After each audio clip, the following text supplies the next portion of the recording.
Police ने आरोपियों से 3.5 लाख के आभूषण जब्त किए। आरपीएफ एसआई के घर में चोरी करने वाले आरोपी गिरफ्तार। आरपीएफ की महिला एसआई के घर में चोरी की वारदात को अंजाम देने वाले आरोपियों को पकड़ने में पुलिस ने सफलता हासिल की है। पुलिस ने आरोपियों से 3.5 लाख रुपए के सोने व चांदी के आभूषण व अन्य सामग्रियां जब्त की। आरोपियों को न्यायालय में पेश कर रिमांड मांगा। रेलवे की टीआरडी कॉलोनी में 1 सितंबर 2022 की दोपहर 3 बजे आरपीएफ की महिला एसआई स्मिता सोम कुंवर के घर में चोरी की वारदात को अंजाम देने वाले आरोपी मनीष सिंह राठौर पिता मनोहर सिंह राठौर निवासी नायन, नितेश उर्फ नागेश्वर पिता सुरेश चंद्र मकवाना निवासी उमरना को पुलिस ने गिरफ्तार किया। टीआई श्यामचंद्र शर्मा ने बताया कि आरोपी मनीष से एक सोने का हार, एक सोने की चेन, 4 जोड़ी चांदी की बिछुड़ी, एक सोने का मंगलसूत्र, 3 जोड़ी चांदी की पायल। आरोपी नितेश से एक मंगलसूत्र, 4 जोड़ी बिछुड़ी, 2 जोड़ी चांदी की पायल, एक चांदी की करधनी सहित लगभग 3 लाख रुपए के सोने व चांदी के आभूषण जब्त किए।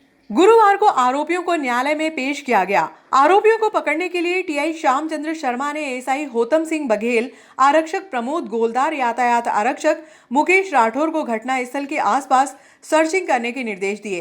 इस दौरान पुलिस को मुखबिर ने बताया कि मनीष और नितेश क्षेत्र में घूमते हुए दिखाई दिए। पुलिस ने आरोपियों को हिरासत में लेकर पूछताछ की तो उन्होंने वारदात को कबूला। आरोपी नितेश के खिलाफ नागदा थाने में 1 प्रकरण दर्ज है, जबकि बिरला ग्राम और खास रोड थाने में 2 प्रकरण दर्ज है।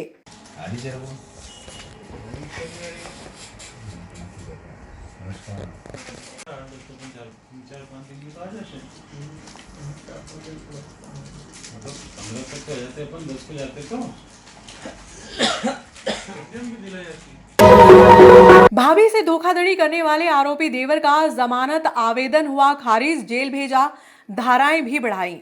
दस्तावेजों में कूट रचना करके देवर द्वारा भाभी से पॉलिसी हड़पने के प्रकरण में बड़ा फैसला हुआ है। कोर्ट ने आरोपी देवर देवेंद्र शर्मा का जमानत आवेदन खारिज कर जेल भेजा। प्रकरण की गंभीरता को देखते हुए कोर्ट ने सख्त रुख अपनाते हुए धाराएं भी बढ़ाई हैं। प्रकरण करीब 9 महीने पुराना है।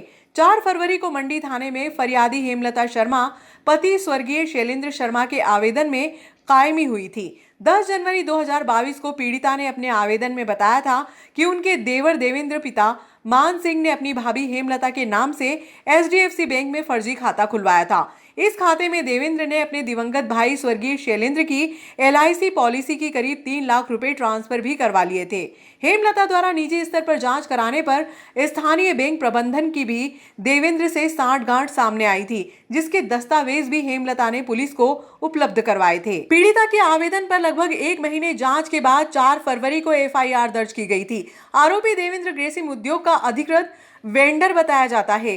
फरियादी हेमलता ने बताया कि आरोपी पर उद्योग की तरफ से भी कार्रवाई के लिए उन्होंने प्रबंधन से अनुरोध किया, लेकिन वहां से भी निराशा ही हाथ लगी। इधर बुधवार को प्रकरण में पुलिस ने धारा 420, 406 में चालान पेश किया। आरोपी की तरफ से जमानत आवेदन लगाया गया, लेकिन प्रकरण में पैरवी कर रहे अभिभाषक एसके साहू के मजबूत तर्कों पर कोर्ट ने संज्ञान लेते हुए आरोपी का जमानत आवेदन खारिज करने के साथ ही प्रकरण में धारा 467, 468, 471 भी बढ़ाई है। दरअसल अब इस प्रकरण में करीब 1 महीना जांच चली। हस्तलिपि विशेषज्ञ से भी जांच कराई गई। जांच में यह सिद्ध हुआ कि देवेंद्र ने ही अपने भाभी के फर्जी हस्ताक्षर करके खाता खुलवाया। यही जांच रिपोर्ट प्रकरण में धाराएं बढ़ाने का सबसे मजबूत आधार बनी। सरकारी नौकरी दिलाने के नाम पर बेरोजगार युवकों से ठगी। न्यायालय ने जनपद पंचायत के अकाउंटेंट को जेल भेजने के आदेश जारी किए। सरकारी नौकरी दिलाने के नाम पर बेरोजगार युवकों से ठगी करने वाले आरोपी को उन्हेल पुलिस ने गुरुवार की दोपहर में न्यायालय में पेश किया। न्यायालय ने आरोपियों को जेल भेजने के आदेश दिए। पुलिस ने आरोपी को खास रोड उप जेल लेकर पहुंची। सरकारी नौकरी दिलाने के नाम पर ठगी करने वाले आरोपी जनपद पंचायत खास रोड के अकाउंटेंट सुमन सिंह पवार और विश्राम ररोतिया को उन्हेल पुलिस ने धारा 420 में प्रकरण दर्ज किया। गुरुवार की दोपहर उन्हेल पुलिस ने आरोपी सुमन सिंह को न्यायालय में पेश किया। इस दौरान पीड़ित जितेंद्र सिंह पिता राजवंत सिंह, सुमेर सिंह पिता प्रेम सिंह, धर्मेंद्र सिंह पिता देवी सिंह, शुभम दीक्षित पिता सुरेश चंद्र दीक्षित, अजय सिंह पिता चमन सिंह, सभी निवासी नवादा ने अभिभाषक रमेश चंद्र चंदेल के माध्यम से न्यायालय में आपत्ति लगाई। न्यायालय ने आपत्ति को संज्ञान में लेकर आरोपी को जेल भेजने के आदेश दिए। क्या है पूरा मामला? सर, मेरा नाम जितेंद्र सिंह है। मैं गांव नवादा से बिलोंग करता हूं। मेरे पापा एक्सपायर हो गए थे, उसके कारण एक आवेदन लगाने हम पंचायत हाथरस जनपद पंचायत गए थे। संबल योजना का था सर, उसमें हमारी पहचान हुई थी विश्राम चौकीदार से और सुमन सिंह पवार से। इन्होंने मेरे को पूछा, बोला आप क्या करते हैं? तो मैंने कहा सर कुछ नहीं, खेती बाड़ी करते, बेरोजगार हैं। कितनी ज़मीन है ये पूछा भी था इनने। मैंने कहा कम ही है सर, कितने भाइयों में दो, तो कोई आप नौकरी करना चाहेंगे क्या, कुछ सर्विस वगैरह? तो मैंने कहा सर इतने लिखते, मैं 10वीं पढ़ा, मेरा भाई 12वीं पढ़ा है, तो इसमें कौन सी नौकरी मिल जाएगी? इन्होंने बोला कि चलो मेरा जुगाड़ है, हमारी सेटिंग है, मैं करवा दूँ, आपको कुछ खर्चा करना पड़ेगा। तो उनका सर कितना लग जाएगा? करीब 1.5 लाख का खर्चा आएगा। तो सर इतने पैसे तो मैं एकदम नहीं दे सकता, तो क्या अपन डेट के बात करेंगे। उसके बाद मैं मेरे अंकल सुमेर सिंह जी को साथ में लेके गया, मैं ऐसा मामला अपन चले, हम गए, फिर बातचीत हुई, फिर वो 1 लाख में मंजूर हुए, 1 लाख दे दो, मैं आपको करवा दूँगा काम आपका। मैंने 1 लाख दिए, फिर एक और भाई के नरेंद्र सिंह के दिलवाए, चलो 2 जने को गए। इनने फिर हमें जांच में लिया कि अपने कोई बेरोजगार हो, अपने वाले ओनली समाज वाले, तो आप उनको बुलाओ। 24 पंचायत नई गठित हुई है, वहाँ पे 48 जनों की भर्ती है, सहायक सचिव और सचिव की।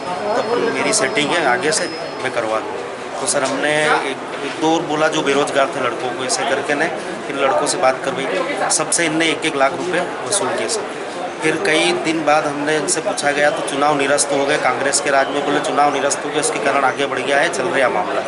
उसके बाद सर चुनाव भी वापस घोषणा होने के बाद पूछा गया तो बोले हम आपके पैसे धीरे धीरे करके लौटा देंगे। तो हमने कुछ ना तो FIR करी, ना किसी को कुछ बताया था।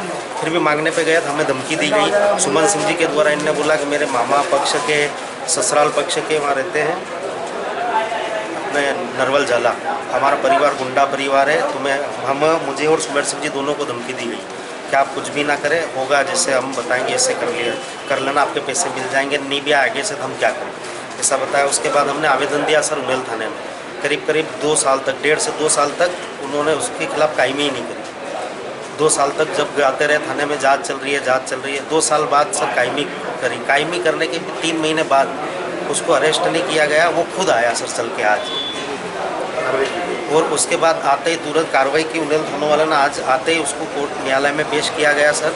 तो यहाँ उनने जमानत के लिए लगाया गए थे दस्तावेज वगैरह, और हमने भी वकील साहब के द्वारा आके मिलके उसकी जमानत खारिज के लिए दस्तावेज लगाया। हमें न्यायालय से यही उम्मीद है सर, हमारा न्याय करे और हमें हमारा पैसा दिलवाया जाए सर। और सर सरकारी नौकरी दिलाने के नाम पर धोखाधड़ी का एक मामला था जिसमें आज आपने आपत्ति पेश करी, क्या है पूरा मामला? मामला ये है कि जनपद अकाउंटेंट सुमन सिंह पवार द्वारा एक ग्राम सचिव, सहायक सचिव के नाम से नौकरी वैकेंसी निकाली गई थी। उसमें ग्रामवासियों से लगभग 20 लोगों के, लगभग 15 से 20 लोगों से 1-1 लाख रुपए की रिश्वत मांगी थी, और उसके साथ में वहाँ का चपरासी क्या नाम, विश्राम ने, दोनों ने मिलकर इन लोगों से 15 से 20 लोगों के बीच में 1-1 लाख रुपए लिए थे, और इस प्रकार से उनके साथ धोखाधड़ी करी, ना नौकरी दी, ना पैसा रिटर्न किया।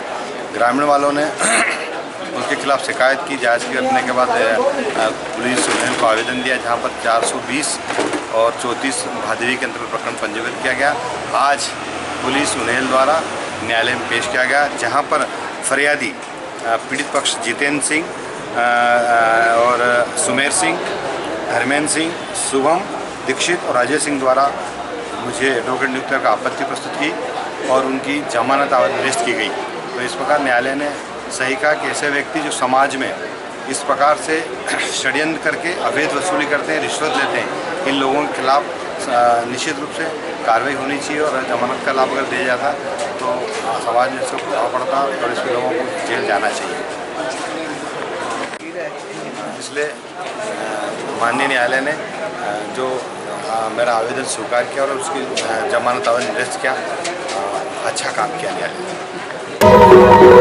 BSF से सेवानिवृत्त होकर अपने गृह नगर लौटे दिनेश सिंह चंदेल का स्टेशन परिसर में आतिशबाजी कर स्वागत किया गया।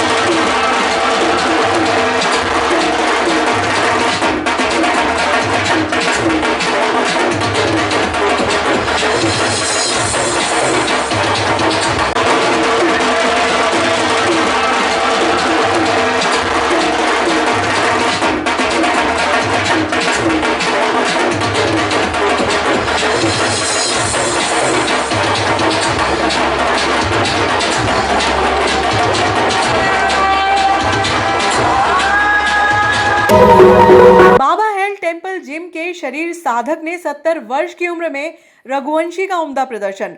राज्य शरीर सौष्ठव संस्था मध्य प्रदेश के तत्वाधान में Ujjain district body building association iron gym द्वारा 33वीं जिला स्तरीय सीनियर बॉडी चैंपियनशिप का आयोजन पॉलिटेक्निक कॉलेज में किया गया।